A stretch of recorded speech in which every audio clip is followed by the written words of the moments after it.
This is Jinia Shah. Intellectual poverty हमने कैसे address करना, सोल्यूशंस क्या हो सकते हैं। फिक्री गुर्बत, ज़हनी गुर्बत, सवाल करने की ताकत नहीं है। खत्म। टेक्नोलॉजी में तो आगे जा रहे हैं लेकिन आइडियोलॉजी में पीछे आ रहे हैं। अंदर से आवाज़ आनी ज़रूरी है। कि हम अपनी इंटेलेक्चुअल रिचनेस के ऊपर कॉम्प्रोमाइज़ कर रहे हैं। आज से 100 साल पहले एक आम पंजाबी की लैंग्वेज थी, वो पर्शियन थी। ये बच्चे को कहा गया कि आप इस लैंग्वेज में बात ना करें। Welcome to poetically distraught. This is Jinia Shah and I hope you all are well. आज का टॉपिक जो है हमारा इस पर्टिकुलर वीडियो का, that is intellectual poverty. Intellectual poverty से मुराद ये है कि कैसे कुछ लोग जो हैं वो क्रिटिकल थिंकिंग की स्किल्स डेवलप नहीं कर पाते despite how ever much they get educated, and otherwise those who do not gain education, उनका एक अलहदा पूरा का पूरा सिनेरियो है।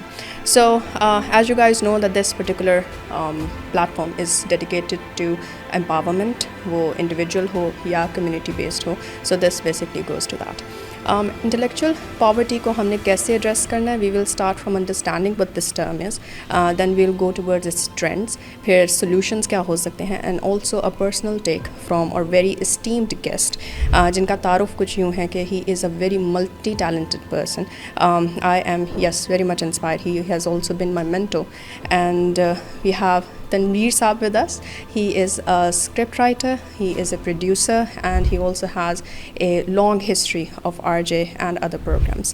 So yes, sir, welcome to the show. बहुत शुक्रिया ज़िनिया, आपने आज के शो में मुझे इनवाइट किया और बड़ा इंटरेस्टिंग टॉपिक आपने चूज़ किया है फॉर डिस्कशन। Thank you.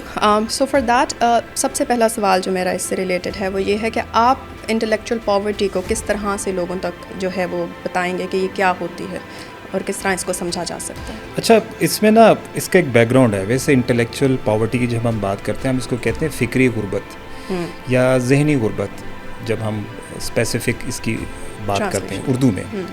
अब इंटेलेक्चुअल पॉवर्टी को अगर एज ए सोसाइटी हम देखें तो इसकी डेफिनेशन डिफरेंट है, लेकिन as a person intellectual poverty वो डिफरेंट एक्ट करती है इंसान में।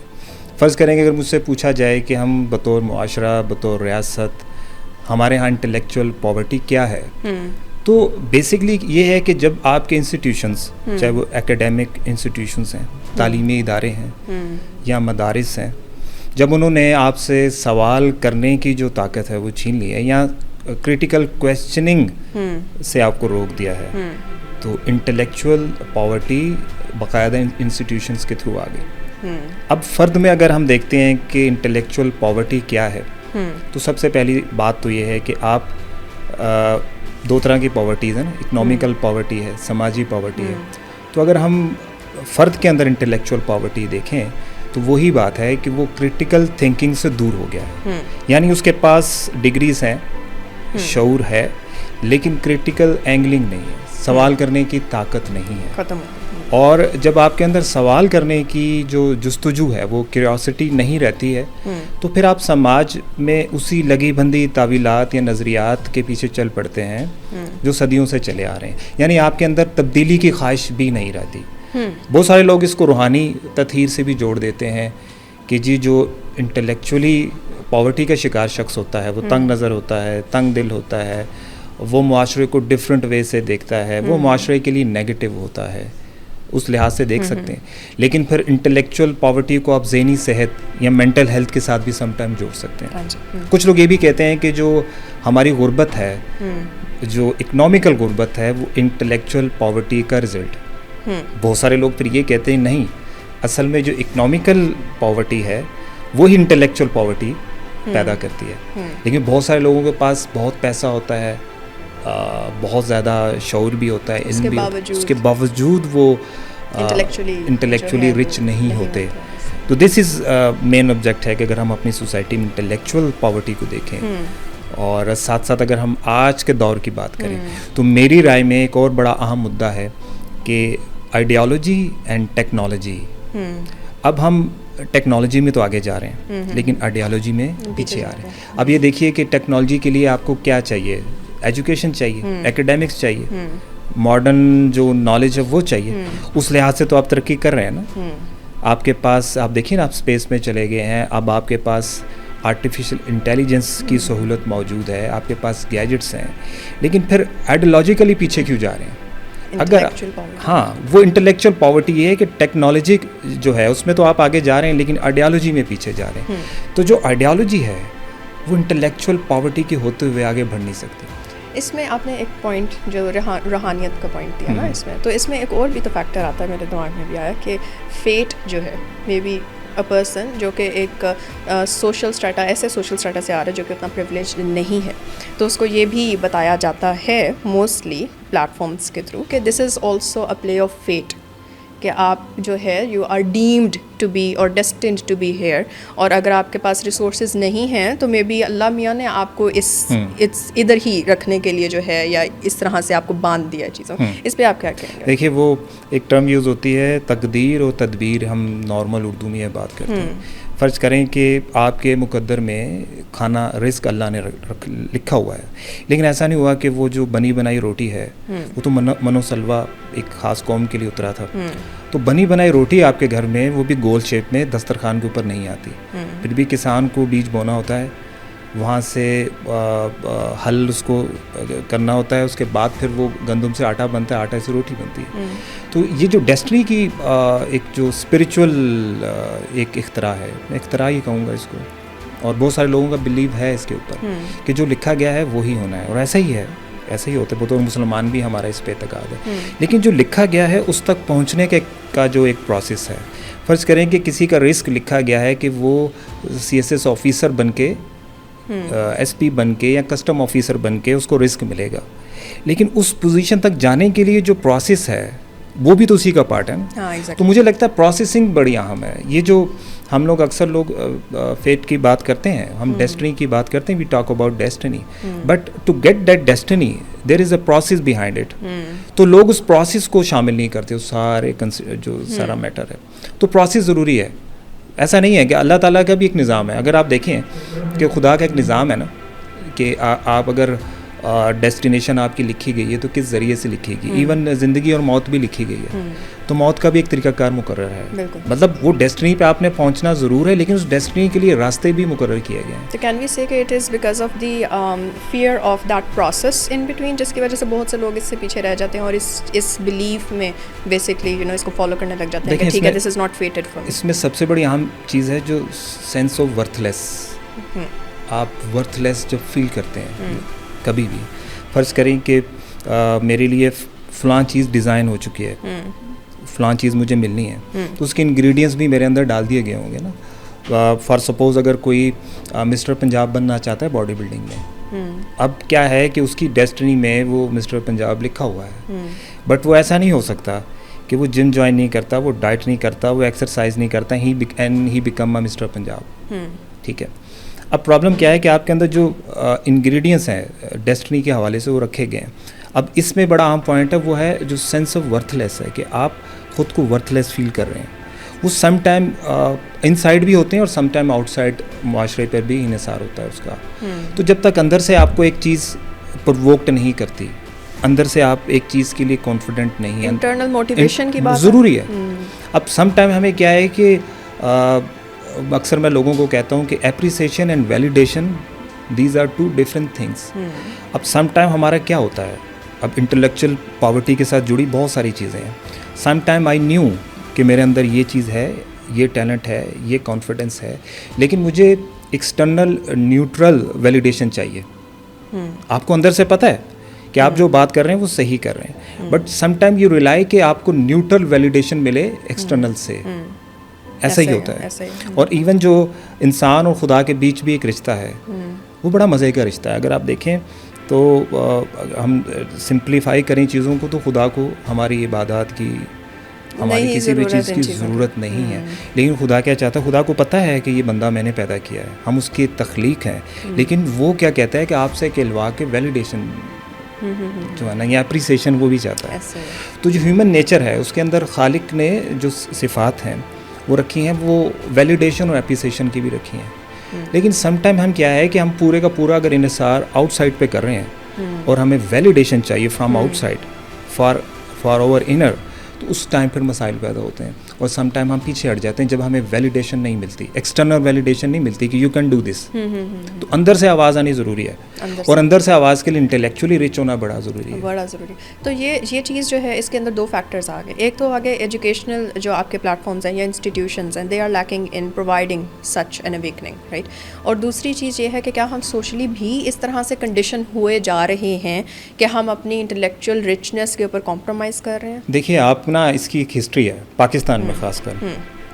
आप ये देखिए कि 70s की बात करते हैं, जब भुट्टो साहब के दौर में नेशनलाइज किए गए इदारे। अब आ जाइए एजुकेशनल इंस्टीट्यूशंस पे। पहले एजुकेशनल इंस्टीट्यूशंस जो हैं वो नेशनलाइज हुए, ठीक है जी, उसमें एजुकेशन भी हो गई। उसके बाद वक्त गुजरने के साथ साथ ये प्राइवेटाइज हो गए एजुकेशनल इंस्टीट्यूशंस, और अब हम उस दौर में जी रहे हैं जब ये इंस्टीट्यूशंस कमर्शलाइज हो गए, यानी nationalise, privatise and now commercialise. अब जो सारे एकेडमिक्स हैं आपके जो इदारे हैं वो कमर्शलाइज हैं, लाइक कि उस पर कमर्शल आस्पेक्ट बहुत ज़्यादा है कि उन्होंने पैसा कमाना है, उन्होंने नसाब वो तरतीब देना है। अब बड़ी इंटरेस्टिंग बात करूँगा मैं आपसे कि हम पंजाब में बैठे हैं इस वक्त यहाँ। आज से 100 साल पहले एक आम पंजाबी की जो सेकंड लैंग्वेज थी वो पर्शियन थी, यानी वो जो दूसरी लैंग्वेज बोलता था वो पर्शियन बोलता था। और वो जो उर्दू भी आज बोली जा रही, ये वाली उर्दू नहीं थी। गोरे के दौर में भी एक पंजाबी को अंग्रेज़ी अगर आती नहीं आती, लेकिन पर्शियन ज़रूर आती थी। इसी लोकेल की बात कर रहा हूँ। अब हमारे यहाँ जो पर्शियन है, it's a sign of intellectualism right now, कि अगर किसी को पर्शियन आती है, यार बंदा इंटेलेक्चुअल है। लेकिन उस दौर में देखिए कि जो आम कम्युनिकेशन टूल है वो पर्शियन है, और लोग पर्शियन बोलते हैं। तो जब वो पर्शियन बोलते हैं या पर्शियन समझते हैं, तो वो सादी को, फिरदौसी को, हाफिज़ को, ख़याम को आसानी से समझ सकते हैं। जो पर्शियन बंदा है वो समझ सकता है। अब मैं एक एग्जांपल देता हूँ कि अंजुमन हमायत इस्लाम का जलसा होता था, उसमें इकबाल ने मसनवी पढ़ी, इसरार खुदी, और वो पर्शियन में है। तो लोग पर्शियन में सुन के उसे फीडबैक दे रहे हैं। तो आप अपना एवोल्यूशन देखिए ना, आप अंग्रेज़ी सीखी नहीं सीखी, आपने अपनी जो वर्थ थी उसे एक तो लैंग्वेज टूल के हिसाब से ब्रेक किया, दूसरा एकेडमिकली ब्रेक किया, जैसे कि मैंने कहा नेशनलाइज, प्राइवेटाइज और फिर कमर्शलाइज। और उसके बाद अब जो रिसेंट दौर पे हम पहुंच चुके हैं, अब AI आ गया है।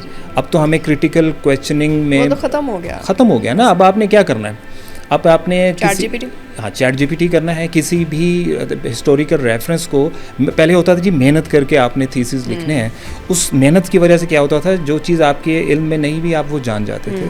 आज आप चैट जीपीटी पे वो एक रेफरेंस लिखते हैं और वो सारी के सारा आपको निकाल के दे देता है। तो उसमें आप सीखेंगे क्या?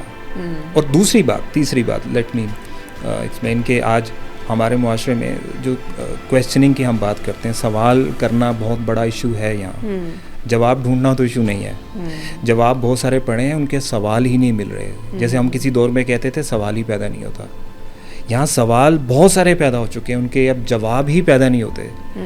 तो उसका प्रॉब्लम यह है कि सवाल ख़त्म हो गया। आप चाहे एकेडमिक्स में कितने प्रोफेसर्स लेक्चर्स हैं जो आपको सवाल करने की इजाज़त देते हैं, इवन घरों के अंदर आपको सवाल करने की इजाज़त नहीं है। और अब ये जो वो जो खला है वो चैट जीपीटी पुर करेगा। अगर आप अपने बच्चे को सवाल का जवाब नहीं देंगे बतौर बाप, एज ए टीचर आप अपने स्टूडेंट को कम्प्रिहेंसिव जवाब नहीं देंगे, तो वो चैट जीपीटी में वो सवाल रखेगा और चैट जीपीटी उसको प्री मैच्योर समेत हर वो नॉलेज देगा जो उसकी ज़रूरत की नहीं है, जो उस एज में उसकी ज़रूरत नहीं है उस नॉलेज की। उससे बिगाड़ आएगा, डायरेक्शन लेस हो गया ना। अब तो नेक्स्ट लेवल पे चले गए ना। अब तो आप किसी से पूछें कि जी इंफॉर्मेशन, नॉलेज और विजडम में क्या फ़र्क है, हाँ तो वो नहीं है, ब्लर हो चुका। There is too much information nowadays. मतलब कि आपके मोबाइल सेट पे इन्फॉर्मेशन लोग इन्फॉर्मेशन को विजडम कह रहे हैं, यही वो ब्लर हो गई लाइंस। ये बड़ा मसला है कि वो चीज़ें सारी मिक्स हो गई हैं। तो अब इंटेलेक्चुअल पॉवर्टी कैसे दूर हो, कैसे की जाए, जब हमारी प्रायोरिटी में इकनॉमिक्स है मसला, हमारे यहाँ मुआश का मसला है, हमारे समाज में हमें मईशत के इश्यूज़ हैं, उसमें आप ये नहीं सोचते कि आप इंटेलेक्चुअली ऑनेस्ट हैं या डिसऑनेस्ट हैं। मैं इंटेलेक्चुअली करप्शन की भी बात कर रहा हूँ, आप तो पॉवर्टी की बात करें कि जब इंटेलेक्चुअल पॉवर्टी एक्सट्रीम पे जाती है तो वहाँ इंटेलेक्चुअल करप्शन आ जाती है, फिर वहाँ इंटेलेक्चुअल डिसऑनेस्टी आ जाती है। तो वो कहते हैं ना कि जैसे समाजी और गुर्बत में भी बहुत सारे जुराइम जो हैं वो जन्म लेते हैं, इसी तरह इंटेलेक्चुअल पॉवर्टी के नतीजे में भी इंटेलेक्चुअल करप्शन शुरू होती है, जहां आप हिस्ट्री के ब्लर नैरेटिव्स पेश करते हैं। सबसे पहली बात है, ये ज़्यादा पीछे नहीं जाते, वो तो फिरका वाराना बात हो जाती है कि हमारी जो यहाँ का बरे सगीर का अजमी इस्लाम है, अच्छा, वो कितना डिफरेंट है वहाँ के इस्लाम से। ओरिजिनल जो हाँ, ये भी एक बहुत बड़ा एस्पेक्ट है कि हमारे यहाँ के लोगों ने क्या डेफिनेशन दी है, क्या अब्जॉर्ब किया उस कल्चर से। लेकिन आप ये भी देखिए कि 47 है, सिर्फ 70 साल से ऊपर का एरा है, अभी तक हम जो नियर हिस्ट्री है इसके कंक्लूजन पे नहीं पहुँचे हैं कि क्यों ये मुल्क बनना, आजकल तो ये बहस होती है ना कि मुल्क बनना क्यों ज़रूरी था, ये बना भी ठीक है कि नहीं बना, ये भी हमारे इंटेलेक्चुअल क्वेश्चन करते हैं। लेकिन अब पहले के टाइम पर वो जो इंटेलेक्चुअल बहस या डिबेट होती थी वो ख़वास में होती थी, एक्सक्लूसिव होती थी, अब आम हो चुकी है सोशल मीडिया पे, यानी कि कोई भी शख्स कमेंट कर सकता है विदाउट रेफरेंस आप कमेंट कर सकते हैं, आप हिस्ट्री को डिस्टॉर्ट कर सकते हैं, आप फेक रेफरेंसेस भी बना सकते हैं। तो मुझे लगता है कि जैसे जैसे सोशल मीडिया और पोलराइजेशन हो रही है और ये जो इंटेलेक्चुअल करप्शन हो रही है, आप यकीन मानिए इंटेलेक्चुअल पॉवर्टी डबल हो रही है कि तारीख़ के नाम पर और हक़ाइक़ के नाम पर जो चीज़ें पढ़ाई जा रही हैं वो भी ठीक नहीं है। अब हमारे यहाँ एक ट्रेंड भी है, हमारे यहाँ ट्रेंड ये है कि लेफ़्ट एंड राइट फ़िलोसफीज़ हैं यहाँ, राइटिस्ट अपनी बात करते हैं, लेफ्टिस्ट अपनी बात करते हैं, और वो दोनों अपने अपनी लॉजिक्स को मजबूत करने के लिए फैक्ट्स क्रिएट करते हैं, लेफ्ट वाले कम करते हैं, हाँ, राइट, लेकिन क्योंकि उसमें रैशनलिज्म होता है और वहाँ इमोशनलिज्म होता है, तो उसकी वजह से भी लोग कंफ्यूज हैं। अब आप किसी भी बच्चे से पूछें कि वो फिज़िक्स में, केमिस्ट्री में, बायो में, किसी टेक्नोलॉजी के रेलेवेंट किसी टॉपिक में टॉप कर रहा है, लेकिन उससे अप्रोच पूछें आइडियोलॉजिकल तो वो ब्लैंक हो जाता है। आप पूछेगा आइडियोलॉजी क्या है तो वो बोलता है ये क्या होती है। उसके नज़दीक आइडियोलॉजी ये है पेट्रियाट होना और कौम परस्त होना, मोस्टली ये इनको लगता है कि ये है। तो इस तरह के माइंड तो ज़्यादा नहीं एक्सप्लॉइट होते, हो सकते हैं, हो भी रहे हैं। अब आप देखिए ना कि हमारे यहाँ जो पॉवर्टी है, जो इकोनॉमिकल पॉवर्टी है, एक्चुअली उसने ही एक्सट्रीमिज़म बढ़ाया ना। फिर हमारे यहाँ जो कल्चरल पॉवर्टी है, ये भी एक किस्म है इसकी, कल्चरल पॉवर्टी की। उसमें आप अपने कल्चर से जुड़े हुए नहीं हैं, उसमें आपको अपने कल्चर की जो लगाव है, अपने कल्चर की ट्रू डेफिनेशन उसका नहीं, बिलोंगिंगनेस खत्म हो गई बिल्कुल, और स्ट्रेंजरनेस ज़्यादा बढ़ गई। देखें बिलोंगिंगनेस आप बात कर रही हैं, जुड़त की ना, हमारे यहाँ एलियनेस बहुत ज़्यादा है। मैं अक्सर कहता हूँ कि जैसे ये एक मुल्क है 25 करोड़ आबादी का, और हम जोग्राफी में अमेरिका जितने, हिंदुस्तान जितने नहीं हैं, मगर जोग्राफी की बात करूँ, पॉपुलेशन में हम बहुत सारे ममालिक से ज़्यादा हैं। लेकिन बड़ी इंटरेस्टिंग बात है कि अगर शिकारपुर का कोई शख्स जो है उसे फ़ौरन लाहौर लाया जाए तो वो ब्लैंक हो जाएगा। लाहौर के किसी शख्स को फ़ौरन दालबंदी, नौशकी या ढाडर बलूचिस्तान में ले जाया जाए तो वो वहाँ जाके ब्लैंक हो जाएगा, क्योंकि वो रेलेवेंट फील नहीं करेगा। तो 75 सालों में तो हम जो अपनी अक़वाम से क्लोज़ होने का कल्चर है ना, जो कल्चरल पॉवर्टी है, उसी को दूर नहीं कर पाए। मतलब अक्सर मैं सुनता हूँ यहाँ टर्किश लैंग्वेज सेंटर्स खुल रहे हैं, ठीक है जी, यहाँ चाइनीज़ लैंग्वेज सेंटर खुल रहे हैं। मैं ये कहता हूँ कि आप पंजाब में Pashto language centre, Balochi language centres और ब्रावी लैंग्वेज सेंटर्स पंजाब में खोलिए। इसी तरह आप KPK में बलोची और ब्रावी लैंग्वेज सेंटर, ताकि सारे एक दूसरे के साथ रिलेट कर सकें। और बलूचिस्तान में आप सराइकी और पंजाबी लैंग्वेज सेंटर खोलिए ना, सिंध में इसी तरह आप मुख्तलिफ लैंग्वेज सेंटर्स खोलिए, ताकि वो एक दूसरे के कल्चरल जो हिस्ट्री है उसको पढ़ सकें और उस लिटरेचर तक पहुंच सकें जिस तक वो पहुंचते नहीं हैं। अब इंग्लिश लिटरेचर का जो बच्चा है वो इंटरनेशनल जो लिटरेचर है उस तक तो पहुंच गया है, लेकिन पाकिस्तान के बारे में बहुत कम। अच्छा, इसमें एक और चीज़ है लिटरेचर की, क्योंकि बात हो रही है, तो हमें पता है कि पर्शियन का एक इंटेलेक्ट के साथ एक लैंग्वेज का लिंक है, तो सारी जो मोस्टली इंटेलेक्चुअल फर्मेंट था वो पर्शियन लैंग्वेज में ही था। And then when colonialism rised तो वहाँ पे ट्रांसलेशंस वगैरह हुई into English, and now what we know is कि हिस्ट्री या इंटेलेक्ट कहाँ से निकल रहा है, वो इंग्लिश से निकल रहा है. So how important is it कि हम इसको रिवर्ट करें और अपने एजुकेशनल सेटअप्स में या अदरवाइज इस चीज़ को बताएं कि एक्चुअल इंटेलेक्चुअल जो फाउंडेशंस हैं या लॉस्ट मुस्लिम हिस्ट्री की बात करते हैं, उसको हम जो है वो आम नहीं. ये जो एक हमारे यहाँ तबका है जो अंग्रेज़ी को, पर्शियन को, रशियन को या फ्रेंच को, लैंग्वेज को इंटेलेक्ट की अलामत बताता है. लैंग्वेज सिर्फ एक टूल है, मतलब ये जस्ट अ टूल कि आपकी बात पहुंच जाए. अब उसके पीछे जो विजडम है, जो थॉट है, उसका लैंग्वेज से लेना देना नहीं, चाहे वो पंजाबी हो, बलोची हो, बरावी हो, पश्तो हो, वो उस तक पहुंच सकती है. अब आपने जिक्र फरमाया कि ये क्या किया जाए. मैं आपको ज़्यादा ना तरक्की याफ्ता ममालिक की एग्जांपल नहीं देता, क्योंकि हम कहते हैं हम रीच ही नहीं कर सकते. छोटी सी एग्जांपल है, अशरफ गनी की हुकूमत गुजरी अफ़गानिस्तान में. अब अशरफ गनी के दौर में स्कूल, वहाँ अफ़गानिस्तान की बात करूँ, वहाँ बच्चों को क्या नसाब में पढ़ाया जा रहा है. एक दफ़ा ना कभी आप वो जो बुक्स हैं 6ठी 7वीं 8वीं की, कभी आप अफ़गान जो नसाब है ना आज के दौर में रहते हुए, वो क्या पढ़ा रहे हैं, हम क्या पढ़ा रहे हैं.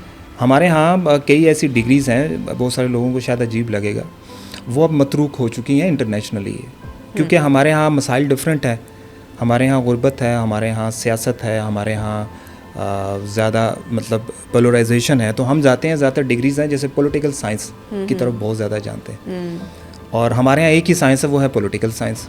दुनिया स्पेस की जानिब जा रही है, टेक्नोलॉजी की जानिब जा रही है साइंस में, हमारे यहाँ पॉलिटिकल साइंस पढ़ी जाती है. वो एक वजह ये है कि जी वो इजी भी है, लोगों को लगता है कि हम आसानी से मास्टर्स कर लें और फिर नौकरी कर लें. दूसरा मैस कम्युनिकेशन है, अगर आप, और फिर IR की डिग्री है, ठीक है जी, फिर सोशल साइंसेज है. अब ये 4-5 ऐसी डिग्रीज़ हैं जिनमें हम अपने ज़्यादा ग्रेजुएट्स और मास्टर्स लोग आ रहे हैं मार्केट में, और हम उन्हें कह रहे हैं कि ये इंटरनेशनल तकाज़ों के मुताबिक लिटरेट हैं. ठीक है, अब ऐसा है कि लिटरेट होना और डिग्रीज़ ले लेना और उसके साथ इंटेलेक्चुअल होना, देयर इज़ डिफरेंस बिटवीन. अच्छा, इंटेलेक्चुअल ये भी नहीं है कि आप स्कूलों में इंटेलेक्ट टॉपिक पढ़ाना शुरू कर दें और बच्चे जो है इंटेलेक्चुअल बनना शुरू कर दें. इसका एक ही तरीका है, आप ना क्रिटिकल थिंकिंग डालें बच्चों में और उसको खौफ से निकालें. खौफ से निकालने से मुराद ये है कि मैं मुआशरती अक़दार में रहते हुए, सोशल नॉर्म्स में रहते हुए, जो मेरी नॉर्म्स हैं उसमें रहते हुए क्वेश्चन कर सकूँ एटलीस्ट, और उसका जवाब मुझे किसी थप्पड़ या किसी भी खौफ के बगैर लॉजिकल मिले. जब आप इंटेलेक्चुअल डिबेट ख़त्म कर देते हैं तो उस माशरे में फिर तशद्दुद और वायलेंस बढ़ता है. अब हमारे यहाँ वायलेंस क्यों है, आपने कभी गौर किया होगा कि जहाँ लॉजिक ख़त्म होती है वहाँ हाथ उठना शुरू हो जाता है. तो अमूमी तौर पर ख़वातीन जो वीकर होगा उसके, हाँ, ख़वातीन को मसाइल डोमेस्टिक वायलेंस होता है घरों में. तो जहाँ मर्द को ये लगता है कि खातून IQ में आगे बढ़ गई, उससे लॉजिक में उस खातून ने उसे इनसिक्योरिटी में, तो वो उसकी ईगो कहती है कि इसको आप थप्पड़ दे मारो, इसको डिवोर्स दे दो या उसको तशद्दुद का निशाना बनाओ, क्योंकि वहाँ इंटेलेक्चुअल मुकालमा तुम्हारा एंड हो गया है, मे बी शी विन. तो जब तक हमारे यहाँ ये जो एज ए कौम हमारा माशरा जिस तरफ जा रहा है, मैं किसी ख़ास स्पेसिफिक तबके की बात नहीं करूँगा, लेकिन आपको भी पता है, हम सबको पता है जो मुझे सुन रहे हैं, देख रहे हैं, कि सवाल करना मुश्किल है. आप तो मखसूस, जब हम कहते हैं सवाल करना मुश्किल है तो हमारा ध्यान फ़ौरन से पहले चला जाता है जी कि इस्टेब्लिशमेंट की बात हो रही है, या हमारी बात होती है कि मदारिस के लोगों की बात. ऐसा नहीं है, लेकिन पूरा मुआशरा इस वक्त इस्टेब्लिशमेंट है. आप अगर ये सोचते हैं कि अगर आप एक कॉर्नर को क्रिटिसाइज़ करते हैं कि वो सवाल नहीं करने देते, भाई ऐसा नहीं है. हम सब छोटी इस्टेब्लिशमेंट्स हैं अपने घरों में, अपने स्कूल्स में, अपने ऑफिसेज में और अपने इन्वायरमेंट्स में. हम भी सवाल करने नहीं देते. वी आर आल्सो डिक्टेटर्स अपने सराउंड में. तो बड़ा मुश्किल हो गया हुआ जब आपके अंदर क्रिटिकल क्वेश्चनिंग की इजाज़त ही नहीं रहेगी, तो how can you grow as society. तो sir, now that like for example we are sitting here और हमें ये चीज़ें समझ आ रही हैं और हम इस बारे में बात कर रहे हैं, मतलब एक आम इंसान के लेवल के ऊपर आके अगर हम ये बातें करते हैं, तो ऑब्वियसली वो लोग जो पावर स्ट्रक्चर्स चला रहे हैं उनको तो इस चीज़ की ऑलरेडी समझ है और ज़्यादा भी होगी, राइट. और इसको किस तरह से केटर किया जा सकता है, डील किया जा सकता है, कम किया जा सकता है, ये सब चीज़ें उन्हें पता होंगी. So one of the biggest factor which you know is could be seen as कि जो इंटेलेक्चुअल पॉवर्टी को बढ़ा रहा है, दैट इज़ जो इकोनॉमिक सिस्टम जिसको आप लेकर आते जाते हो और जो वैल्यू सिस्टम आप अपने कंट्री में या रीजन के अंदर आम या नॉर्मलाइज करते हैं. सो ऑवर्स इज़ कैपिटलिज्म एंड और कमोडिफिकेशन, जिसकी वजह से फिर इंडिविजुअलिज्म भी इंक्रीज़ हो गया एंड एवरीथिंग. तो फिर पावर स्ट्रक्चर्स का रोल यहाँ पे हमें ऐसा नहीं लगता कि this is like double faced और समथिंग? देखिए, पावर स्ट्रक्चर की आपने बात की ना, तो एक फ़िलासफ़ी है, पॉलिटिकल साइंस वाले पढ़ते हैं, फ़िलासफ़र किंग अरिस्टोटल. जी अरिस्टोटल. अब स्टिल रेलेवेंट है ये कई सौ दहाइयाँ गुजरने के बावजूद के. प्लेटो का? जी हाँ, कि फ़िलासफ़र किंग होना क्यों चाहिए, पहली बात. दूसरी बात यह है कि आपके मुल्क के अंदर ना दारुल अवाम और दारुल उमरा. दारुल अवाम है ये जो कौमी असम्बली है, और सेनेट जो बनाया गया था. अब आप आ जाते हैं कि ये जो ब्लेंड है कि political leadership plus intellectual leadership. Senate बनाया गया था कि वो लोग जो इलेक्शंस नहीं लड़ सकते और उन्हें उनकी सिलेक्शन हो फॉर सेनेट. उसमें इंटेलेक्चुअल्स, उसमें फ़िलासफ़र्स, उसमें राइटर्स, उसमें आपके जो लीडर्स हैं, जो आपके इंटेलेक्चुअल लीडर्स हैं, उनको सेनेट में जगह मिले. आप मुझे बताइए, जो सेनेट है आपका, उसमें तो करोड़ों रुपए सूबाई असम्बलियों से लगाए जाते हैं, और वो उलट है. मतलब असम्बलियों में फिर कोई ऐसे लोग आते हैं जिन्हें आवाम चुनती है. सेनेट में मुझे बताइए कौन सा दानिश्वर इंटेलेक्चुअल वहाँ पहुँचा है. वो बेसिकली बनाया इसीलिए गया था कि ज़ाहिर ये जो दानिश्वर लोग होते हैं ये वोट्स तो ले नहीं सकते, इनको वोट देती नहीं है. हमारी आवाम का कल्चर है, हमारे लोग आप चले जाएं, ये बड़ी हार्श रियलिटी है. हमारे यहाँ प्रॉब्लम ये है कि कोई शख्स उन जैसा सेम उन जैसा मस्कीन भी हो, गरीब गुर्बत भी अपने ऊपर तारी करे, और उनके दरवाजे पे नॉक करे कि मैं इलेक्शन लड़ने जा रहा हूँ, मुझे वोट दो, तो वो अंदर से सोचते हैं ये तो हमारे जैसा ही, इसने हमारे लिए क्या करना. ना तो इसके पीछे गाड़ी है, ना गार्ड्स हैं, ना ही ये हारन मारता है, ना ही प्रोटोकॉल ले रहा है, ना ही इसके गार्ड थप्पड़ उतर के मार रहे हैं हमें, हम इसको वोट क्यों दें. तो आपका साइकोलॉजिकल भी इश्यूज़ हैं. तो ये भी एक इंटेलेक्चुअल पॉवर्टी है कि आप किसी अपने जैसे को वोट नहीं देना चाह रहे. तो फिर सेनेट बनाई गई थी.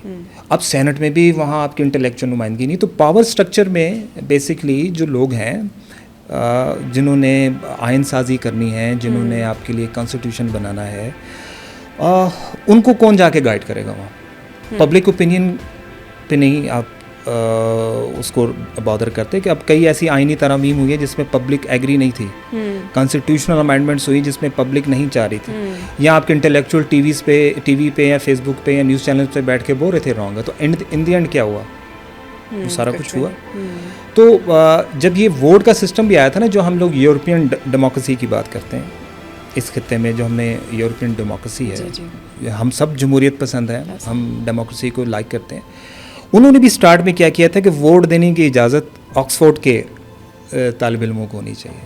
अब मैं हरगिज़ नहीं कह रहा कि वोट से आप जो सिलेक्ट कर रहे हैं, फिर वो आपका इलेक्ट्रोल सिस्टम ऐसा है यहाँ का इलेक्ट्रोल सिस्टम ऐसा है कि आपका जो बंदा है जिसने फ़र्ज़ करें खिदमत ही करनी है आवाम की, फ़र्ज़ करें वो बहुत ऑनेस्ट है, बहुत काम वाला आदमी है, लेकिन उसको वोट से नहीं मिल रहे.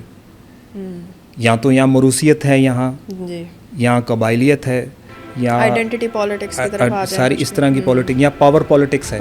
उसमें जब तक आप अपनी आइडियोलॉजिकल रिफ्ट नहीं लाएंगे, उनके मुताबिक नहीं होंगे, आपको नुमाइंदगी नहीं मिलेगी. तो पावर स्ट्रक्चर में जब इंटेलेक्चुअल जाएंगे नहीं, थिंकर्स जाएंगे नहीं, तो वो किस हद तक कामयाब होगा पावर स्ट्रक्चर जो आप आम आदमी की बात करते हैं. और इस मुल्क में ट्राई हुई है, ऐसा नहीं है कि बिल्कुल ही बुरे हालात थे. मतलब आप देखें तो प्रोग्रेसिव्स जो लोग थे वो हमेशा से एक पावर रहे हैं आउट ऑफ द पार्लियामेंट. फिर हमारी एक सियासी जमात है पीपल्स पार्टी, इसकी जो बुनियाद है 1967 है प्रोग्रेसिविज्म पर रखी गई थी. डॉक्टर मुबशर साहब जैसे लोग इसकी बुनियाद में हैं, लेकिन इन्हें भी कॉम्प्रोमाइज़ करना पड़ा. इन्हें भी कहीं ना कहीं अगर आप देखें तो बहुत सारे बिल मंजूर हुए जो पीपल्स पार्टी के मंशूर से अलग थे. तो कहीं ना कहीं पीपी को भी, जो आपकी प्रोग्रेसिव जमात थी, उसको भी कंप्रोमाइज़ करके वैसा ही बनना पड़ा, अदरवाइज़ आपको इक़्तिदार नहीं मिलता. तो उसके लिए चेंज लाने के लिए इक़्तिदार ज़रूरी है. इक़्तिदार में इंटेलेक्चुअल्स और फिलासफ़र्स और ये राइटर और ये शायर लोग जो हैं, इनकी तो जगह बनती नहीं है, और इन्हें कोई लेना भी नहीं चाहता. सच्ची बात है. कौन पसंद करता है अपनी एक काबीना के इजलास में एक क्रिटिकल शख्स बैठा हुआ है जो वो कह रहा है कि ये प्रोजेक्ट ज़रूरी नहीं है, आप ये सड़क ना बनाइए, ये हॉस्पिटल बनाइए. तो वो उनको वो क्वेश्चन करने वाला इंसान जो है वो एक्सेप्ट नहीं, या वो कहेगा जी आप अपने इंस्टीट्यूशन इम्प्रूव कीजिए. अब सबसे बड़ी बात है, कभी हमने एजुकेशनल पॉलिसी का जिक्र सुना है आपने पाकिस्तान में कि एक एजुकेशनल पॉलिसी बनाई जाए पूरे मुल्क के लिए. सिंध के अंदर जो तदरीसी जो तालीम दी जा रही है प्राइमरी तक, वो सिंधी में दी जा रही है. सिंधी लैंग्वेज में वहाँ दी जाती है। और पश्तून हो, बलोच हो, पंजाबी हो, कुछ लोगों की ये डिमांड है कि आप हमारी अपनी लैंग्वेज में हमें सारा वो पढ़ने दें। अब तक तो आप उस नतीजे पे नहीं पहुँचे हैं। फिर इधर इतनी कन्फ्यूजन है कि कुछ अर्से पहले लाहौर ही के एक प्राइवेट स्कूल में एक बच्चे को एक टीचर ने डांट दिया कि जी आप ये इस लैंग्वेज में बात ना करें, कुछ लफ्ज़ उन्होंने कहे और उससे बड़ा एक हंगामा हुआ था। ये कैसे कह दिया उन्होंने। अब वही कल्चरल पॉवर्टी की बात है कि you should proud whatever you have और you should proud also whatever you gain more. आपको जो और हासिल करना है उस पर ही फ़ख्र करें, लेकिन जो है उस पर उसको एटलीस्ट ख़त्म तो ना बैलेंस होने की ज़रूरत नहीं है। ये जो इंटेलेक्चुअल पॉवर्टी है वो हमारे अंदर है और हमें पता है हमारे यहाँ एक रिलीजियस एक्सट्रीमिज़म है। अच्छा, फिर दो तरह के एक्सट्रीमिज़म है, हर तरह का ही एक्सट्रीम राइट है और एक्सट्रीम लेफ्ट भी है हमारे यहाँ। मतलब ऐसा नहीं है कि सिर्फ एक पहलू पे हो रहा है, दूसरी तरफ भी यही हो रहा है। आप का एक सूबे का जो फ़र्द है दूसरे सूबे के फ़र्द के साथ कंफर्टेबल नहीं है। अच्छा, वो ऐसा नहीं है कि सिर्फ, और मज़े की बात है सबसे ज़्यादा जो मुख्तलिफ सूबों के अवाम के बीच इत्तेहाद है वो राइटिस्ट लोगों के इत्तेहाद है। आप किसी जाइए ना, वो मजहबी जमात का इज्तिमा होता है या जलसा होता है, उसमें सारे बलोच, सिंधी, पठान, पंजाबी मतलब मज़हब के नाम पर एक जगह आ जाते हैं। लेकिन जब वो वहाँ से निकलते हैं देन बिकम वो अगेन से फिर पंजाब, सिंधी, बलोच और वो बन जाते हैं। तो वो जो मज़हब का सेंस है कि उस इज्तिमा में जो आपको वहदानियत या एक वो एक ये कहा गया था इत्तफाक की जो आपको बात कही गई थी, उसको भी आप सीरियस नहीं ले रहे हैं। तो आप कुछ भी सीरियस इस जगह पे ले नहीं रहे, आपकी प्रायोरिटी वो है ही नहीं है। जिस दौर में हम चले हुए हैं, इस वक्त रह रहे हैं, हम कहते हैं हम एवोल्यूशन का हिस्सा है, जो इंटरनेशनल एवोल्यूशन है। इस वक्त जो जेनजी हमारी जनरेशन है, इस वक्त जो जनजी है और जो यूरोप की जनजी है, या इसके बाद बीटा जन भी आना है, आप डिफरेंस नज़र नहीं आता आपको। आप जनजीज़ के हीरो देख लें ना, वो टिकटॉकर्स, यूट्यूबर्स, उनसे वो क्या सीख रहे हैं, उनको वो अपना आइडलाइज करते हैं, हीरो बनते हैं। सबसे ज़्यादा जो यूट्यूब चैनल्स हैं, आपका ना सूबा पंजाब 12-13 करोड़ आबादी का सूबा है, आपको हैरत होगी कि सबसे ज़्यादा सोशल मीडिया चैनल्स और यूट्यूब चैनल्स और क्राइम शोज़ और जितनी भी ये जो लोग आके माइक पकड़ के, ये सारे पंजाब में है सबसे ज़्यादा। उसके बाद सिंध है, उसके बाद खैबर पख्तूनख्वा है, उसके बाद बलूचिस्तान है। तो आप इंटेलेक्चुअलिज्म को तो इकोनॉमी के लिए यूज़ करें ना। पॉवर्टी, इंटेलेक्चुअल पॉवर्टी अलग चीज़ है और इंटेलेक्चुअल मॉडिफिकेशन डिफरेंट है। और हमारे यहाँ तो आप इंटेलेक्चुअल पॉवर्टी की बात करें, एक आम आदमी में इंटेलेक्चुअल पॉवर्टी, एक इंटेलेक्चुअल्स की इंटेलेक्चुअल पॉवर्टी, जो कमर्शियल इंटेलेक्चुअलिज्म है, जो न्यूज़ इंटेलेक्चुअलिज्म है, इस पर कोई बात ही नहीं कर रहा।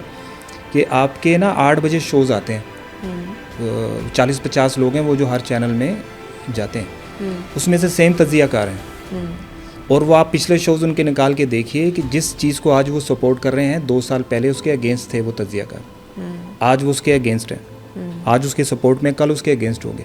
तो आप तो इंटेलेक्ट, डिपेंडिंग ऑन सर्कमस्टांसेस आप अपना नैरेटिव चेंज, इंटेलेक्ट ऐसे तो नहीं चेंज होती। ये भी पॉवर्टी की एक किस्म है, और जिसकी वजह से आपका समाज सोसाइटी तबाह हो रही है। True.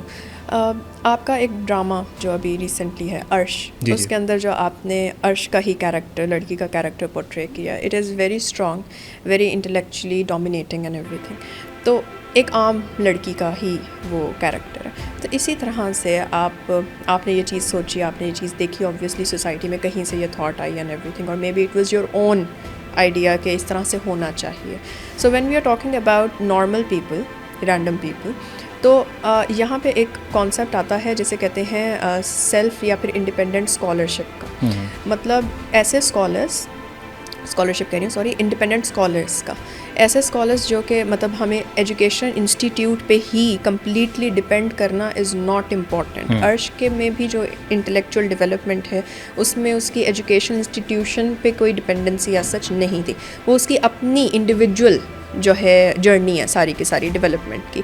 How important is that, and also इस तरह के लोग जब बन के कहीं पे आगे सोसाइटी में आते हैं तो उनको टाइटल ना होने पे या साथ में कोई डिग्री एसोसिएट ना होने पे या कोई पर्टिकुलर पोजीशन ना होने पे, फॉर एग्जांपल मैं फ़लाँ जगह का CEO, director, so and so नहीं हूँ, तो तब क्या उसकी कोई इंटेलेक्चुअल अथॉरिटी नहीं होती? हाँ, ये सोशल टाइटलिंग की आप बात कर रहे हैं जी, और ये हमारे माशरे में है ऐसा। आपके एक इवन तो आप सोशल टाइटलिंग की बात करें, अक़वाम के नाम भी आने चाहिए। नाम के आगाज़ में नाम के आखिर में ओहदे के साथ साथ किस कौम, किस ट्राइब से और किस काबिल फ़ख्र हिस्ट्री से आप बिलोंग करते हैं, ये भी एक काउंट करता है। आप बात सही कह रही हैं कि अगर एक इंटेलेक्चुअल है, जैसे अर्श की आप अगर एग्जांपल दे रही हैं, तो अर्श का एक आइडियल करैक्टर था कि एक औरत है, वो समाजी तौर पे किस तरह सामना करती है हालात का, इक़्तिसादी तौर पे हालात का किस तरह सामना करती है। मेरा मुद्दा ये था कि इंटेलेक्चुअली वो कैसे ट्रीट करें मुआशरे को और प्रॉब्लम्स को, और एक इंटेलेक्चुअल खातून जो है वो कितनी डिफरेंट है आम ख़वातीन से। अब ऐसा नहीं है कि जो आम ख़वातीन है वो इंटेलेक्चुअल उनका IQ नहीं है, मैं उसकी बात नहीं कर रहा हूँ, है, लेकिन वो उस तरह से उस तरह से। अब अर्श का बुनियादी तौर पे जो बुनियादी मुद्दा क्या था कि वो किसी बड़ी फैमिली से बिलोंग नहीं करती जी, कि उसको उसका सहारा हो। जी, जी। जागीरदार फैमिली से नहीं थी, या बिजनेसमैन फैमिली से नहीं थी, या उसके वालिद को मैंने वो भी नहीं बनाया कि वो किसी सिक्योरिटी इदारे से है तो कोई इसकी तरफ आंख उठा के नहीं देखेगा। तो दो चीज़ें थी अर्श के पास, एक इंटेलेक्ट, एक उसका करैक्टर। अब करैक्टर की भी डेफिनेशंस हैं हमारे पाकिस्तान में, करैक्टरिस्टिक्स बड़े अजीब हैं हमारे यहाँ मॉरल थिंग्स को करैक्टर के बीच ना कंफ्यूज किया जाता है। एक खातून है, फ़र्ज़ करें कि वो 5 या 10 किताबें लिख चुकी है, intellectually she is strong, but अगर कहीं उसने एक सिगरेट पी लिया है तो वो इंटेलेक्चुअल नहीं है पाकिस्तानी मुआशरे में, वो उसको डिफरेंटली टैग करना शुरू कर देते हैं। मुझे ऐसा लगता है कि इस्मत चुगताई या सारा शगुफ्ता या बानो कुदसिया या जितनी भी राइटर्स हैं यहाँ गुजरी हैं, बड़ी राइटर जिनके मैं नाम भूल रहा हूँ, एक उनका आर्ट है जिसमें उनकी इंटेलेक्चुअल रिफ्लेक्शन है, एक उनकी पर्सनल लाइफ है। How can you mix both things, art, intellect और पर्सनल जो उनकी चीज़ें हैं। हमारे मुआशरे में ये मसला है।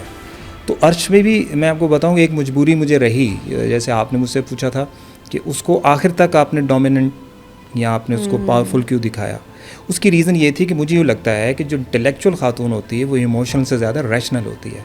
अच्छा, रैशनलिज्म, इमोशंस की भी अपनी अहमियत है, अपनी ताकत है, लेकिन रैशनल अप्रोच की ना पॉजिटिव चीज़ें बहुत हैं। When you become rational, logical, आप इमोशनली स्ट्रॉन्ग हो जाते हैं। तो अर्श का करैक्टर ऐसा था, मैं ये चाहता था कि कभी ये भी तो होना कि मुकालमे के रूह से भी लड़की अपनी बात मनवा सके, बात के थ्रू भी अपनी बात मनवा सके, लॉजिक के थ्रू भी अपनी बात मनवा सके, कि वो अपने वालिद को लॉजिकली, वो जज्बाती नहीं कर रही कि मैं चूँकि बेटी हूँ तो इमोशनली ब्लैकमेल कर रही, कभी नहीं। अर्श के करैक्टर में आपको चीज़ें मिलेंगी कि कहीं भी वो किसी भी जगह पे इमोशनली ब्लैकमेल नहीं कर रही कि मैं लड़की हूँ, इस वजह से मुझे ये एडवांटेज दिया जाए, मैं औरत कार्ड नहीं किया उसने। वो बड़े स्मूथ तरीके से आई, उसने वही मसाइल फेस किए जो आम ख़वातीन फेस करती, लेकिन उसकी हैंडलिंग डिफरेंट थी।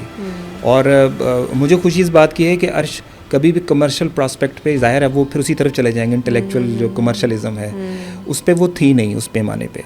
लेकिन जिन ख़वातीन के लिए मैंने लिखा है उनको अच्छा लगा। बेसिकली जो अर्श है वो राइटर है, और राइटर का इंटेलेक्ट से एक ताल्लुक़ होना चाहिए, लेकिन अपने किरदार में उसकी वो चीज़ नज़र आ रही है कि अगर एक औरत रैशनल है और इंटेलेक्चुअली रिच है तो वो मुआशरे को रेजिस्ट कर सकती है, सोसाइटी को फेस कर सकती है।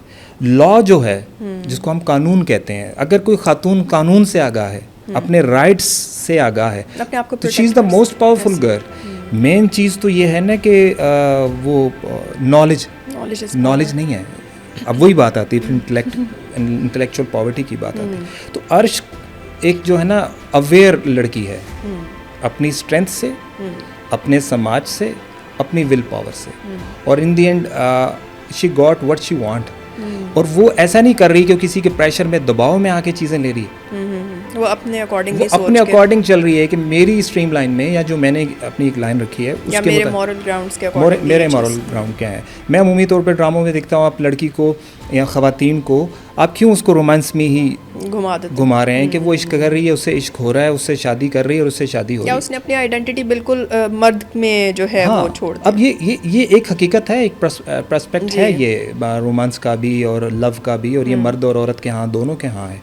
लेकिन आप ना बहुत ज़्यादा स्पेसिफाई कर दिया हमारे ड्रामाज में कि ख़वातीन से या किसी को मोहब्बत हो जाएगी या उसको किसी से मोहब्बत हो जाएगी। अब और भी गम है ज़माने में मोहब्बत के सिवा ना।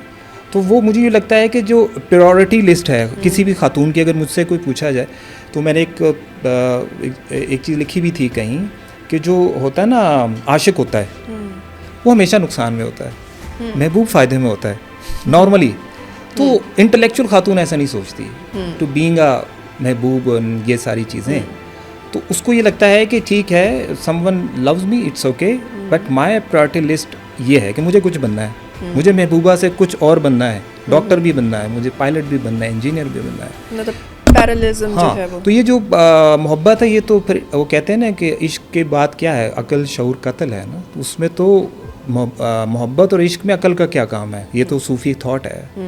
तो इसलिए मैंने वो उसको प्रायोरिटी पे नहीं मोहब्बत रखी कि मोहब्बत प्रायोरिटी में ज़रूरी नहीं है। तो अर्श खुशी मुझे इस बात की है कि उसने काफ़ी सारे लोगों को पसंद आया। बड़ा ड्राई सा ड्रामा है आजकल के लोगों के लिए कि यार ये क्या, आप अदब की बात कर रहे हैं, आप लिटरेचर की बात कर रहे हैं, अखलाकियात की बात कर रहे हैं, बट इन द एंड समाज के लिए जब आप इंटेलेक्चुअल पॉवर्टी की बात करते हैं उसके लिए कुछ तो आपको लिखना है, कुछ पढ़ना है। फिर दूसरी, फिर अर्श में मेरा एक जो मेन करेक्टर है हीरो यूनिवर्सल था, उसका बेसिक कॉन्सेप्ट था सेकंड चांस।